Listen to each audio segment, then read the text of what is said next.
اوس یو بل ما مشرانو هم ذکر دا بل پاس شو دا کله پاس شو دا په 2018 کې پاس شوی دی په کم ټایم کې پاس شوی بعضې ملګري په موږ دا اعتراض کوي وایي تاسو څه دپاره هلته ناست یې نو ما یې ورځې ملګرو ته وی موږ له یو ورکوټې غوندې دا سبزي او دا فروټ کټ کولو او چاقونی دا م راکړی دی او دا جنګل دی وایي دا پې کټ کوي موږ په ټول سینټ کې 4-5 کسان او په ټول اسلامبلۍ کې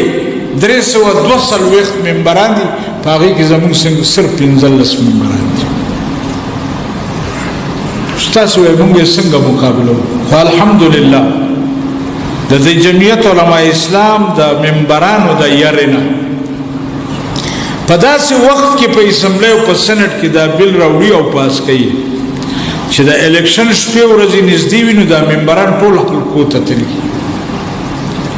خو د ما قدرمندو عزتمندو الحمدلله زمونږ هغه زنانه لکه اوس چې مولانا امانت شاه صاحب ذکر وکړو یو ممبره موجوده وه نو هغې هم د هغې مخالفت کړی دی د ما قدرمندو عزتمندو اوس جمعیت علما اسلام چې دا شی څرګند شو نو جمعیت علما اسلام یو ځل بیا د خپل وکلا علما مشران دې سره مشاورت وکړه او انشاءالله چې راتلونکي کله سیشن وي په هغې کې به جمعیت علما اسلام خپل یو بل پیش کوي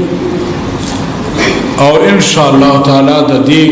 بل او د دې قانون خاتمه به کوو سوال نه پیدا کیږي چې جمعیت علما اسلام یو